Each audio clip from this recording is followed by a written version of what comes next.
How do you keep healthy boundaries in place with your family, especially as a recovering people pleaser? I posted a video about how I turned off my phone, like got it disconnected, and I disappeared for 3 months. I talked about what I learned from that, although I'm not highlighting or glamorizing the disappearing for 3 months part. I did feel great. I did find a lot about myself. I did learn how to advocate for myself. The purpose of me sharing that video was not to tell people to disappear. The purpose of me sharing that video was to highlight the importance of actually advocating for yourself. So that was the goal there. So keep that in mind as we talk about this. This letter says, "Hi, I just saw your post about disconnecting for 3 months. I wanted to ask you how to sustain it. I disconnect from family for almost 7 months. I just could not take it. I'm the black sheep. However, I'm the helper. After years of sacrifice and feeling depleted, I cut myself off for 7 months. Then once I had my plan in place, saving money and designing my blueprint, my dad gets cancer. I quit my job, step in, then everyone starts to creep in saying they're helping me, but really they're growing me with their problems to solve. My dad has cancer. How do I navigate this time in my life to protect myself while caring for my dad? I understand you need the full story, but I'm too tired to explain. Thank you for sharing your post. I needed to hear that." So from what I'm hearing, this is a situation where you disconnected. You were at the point of in your disconnection where you started to build a foundation and you had a plan. I think that's interesting because as God would have it, we have our plans and then he has his own. So for whatever reason, your dad gets cancer and you're the person that has to come back and take care of him. So here's what I would first observe. The reason that you disconnected in the first place is because you were overwhelmed, because you probably didn't have boundaries in place, and because you felt as though other people were taking full advantage of you, right? And I think about the Bible verse that says only a fool returns to his vomit like a dog. A fool returns to his vomit. Like a dog returns to his vomit, a fool returns to his folly. That's in Proverbs. I don't know exactly where, but that's why I tell people to read Proverbs so it can be there when you need it. And that's not to say that you're a fool, but it's to say, think about the reason that you left. Think about the reason you felt overwhelmed and what that process was like. And think about how it's resurfacing in your life now. So sometimes we revisit these cycles in our life, or we keep going through the same thing simply because we are not taking time to say, I observe this thing in my life and I need to do better in this area. And then even when we do observe it, we still allow ourselves to fall back into it. So technically what you're doing right now with even entertaining your family with their problems while you're in the midst of the storm of taking care of your dad is you're allowing that cycle to repeat. So you're allowing yourself to get back to this point of being the helper and being the sacrificial lamb for everybody around you while not getting anything else in return. And again, this is not to be transactional because we're called to give, and we're called to give freely and openly and cheerfully. But if you have nothing to give, you cannot give. If you are the person that is depleted, if you are the person that needs help and restoration, you need to be in prayer with God, and that needs to be your focus. And if you have to be in this wilderness season, even though you're physically there, where you have to tell people, no, I'm taking care of my dad, and if you guys aren't helping, I really need to have this space, because it's a lot on you, but it's also, I'm sure, a lot on your dad. So I think that what you actually need to recognize first is that it's okay to tell people no in this season. It's okay, especially if what it sounds like is these people you mentioned that they're not really helping you. They're just bombarding you with whatever their issues are. You can only do what you can do. And for me, I'm not a person that's going to listen to people vent, complain, and gossip. I will hang up the phone. I'm so sorry. And I know sometimes that feels harsh, but it's gotten to the point where I do it so much, people know I'm not playing. Oh, don't call Shawnee with that because she's going to hang up on you. Sure will. I ain't got time for that. And it's not because I'm taking care of somebody or I'm doing this or I'm doing that. I don't have time for that type of space and energy in my life. And I don't have time to consult you on something that you have no desire to change. You just want to talk. You just want to vent and then go back and do the same thing. You just want to talk trash about this person and go back and hang out with them. No, go find somebody else to do that with, right? And I don't think that makes you a bad person to have these standards. So whatever these issues are that your family is going through, whatever these problems are that they are having, that they are unable to navigate through themselves, and they're trying to now put it on you, you have to understand, I don't have the capacity to solve your problem right now. I don't have the ability to deal with this issue right now because I'm actually dealing with something bigger.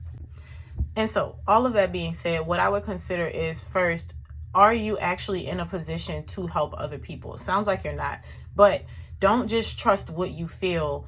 Go to God in prayer and ask him about these things. Is there a way that I can be serving or benefiting or impacting my family that I'm not seeing? And if he reveals that to you, absolutely do it.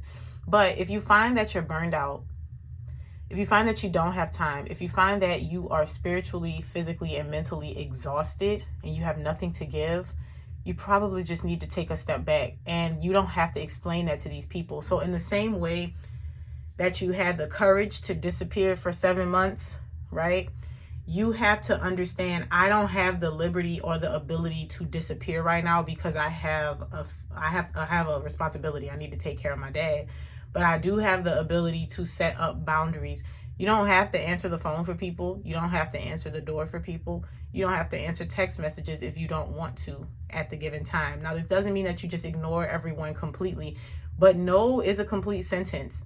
And sometimes if you feel like you need to add more, you can just tell people that's beyond my bandwidth right now. I don't have the capability to do that. It's also okay to remind people of the heavy burden that you're carrying right now. This is not to be woe is me, feel sorry for me, I'm going to complain about what I have to do. You do what you have to do, and you do it with joy, and you do it with strength, and you do it with gratitude, right? Thank God that I have the opportunity to take care of my dad under these circumstances. I don't have a job, but it's working, and I thank God for that.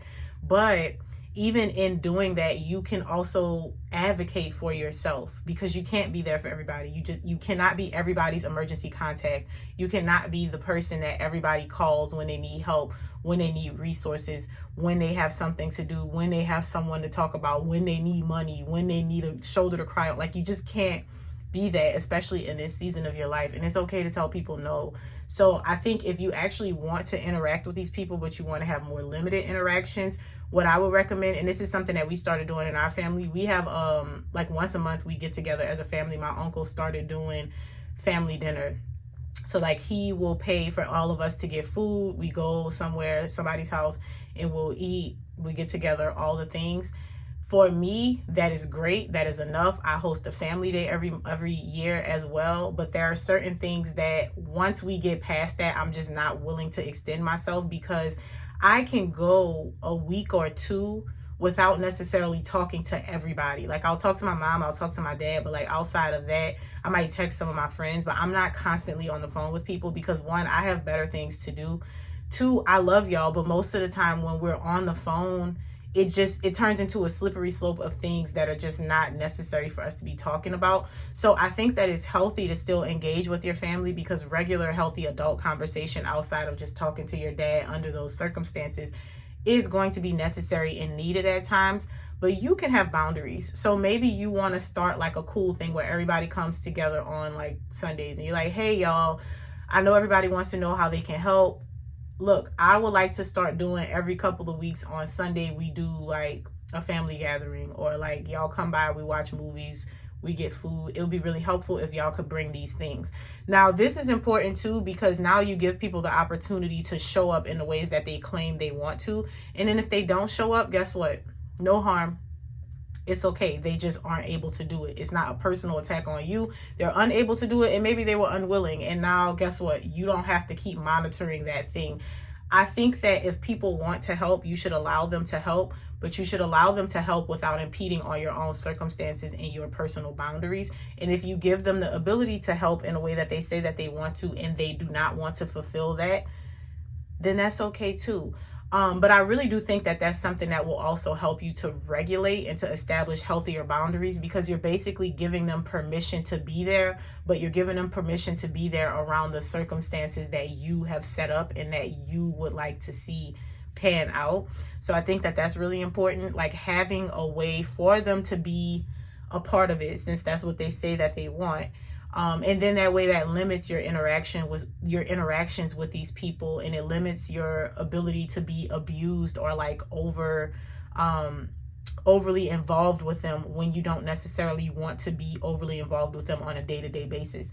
So I think that you should absolutely take this entire thing to God in prayer. Ask him to show you the hearts of these people. Ask him to show you why you're in these circumstances, what you can learn from it, what he would like for you to do, learn, and benefit from in this season. Because it may be that he wants you in isolation. It may be that he wants you to be able to accept help, but also establish boundaries for yourself. You just never know, because God knows way more than we do. We look at our circumstances and we're like, oh, wow, right? Like I can think of a couple of times, maybe more than that, where I've been in circumstances where it's like, why am I going through this, right? And it seems so terrible. But then coming out on the other side, it's like, oh, I had to go through that to get to this. I had to go through that to learn how to do this and to learn how to manage this, because if I had gotten this without going through that, this would have crumbled. And then to God be the glory. You praise God in those moments. So even in our pits, even in the things that feel like they're extreme suffering and misery, there's something there that we can learn from. There's something there that we can take with us. So take it to God in prayer. Be very patient, but also be comfortable putting up those boundaries, even if it's a boundary of, look, I'm going to let you guys come here, but I can only manage to do this at this time because I have a lot that I need to do, and I just don't need people coming in and out. I don't need people constantly disturbing me while I'm going through this season. And I don't think that makes you a bad person. Okay, so hopefully that helps. Hopefully it touches another person. I know that video did do pretty well, and people had questions about how to do it. I'm not encouraging anybody to isolate. I was just encouraging us to all have boundaries and to be self-aware. Okay, so yeah, I will see y'all in the next video.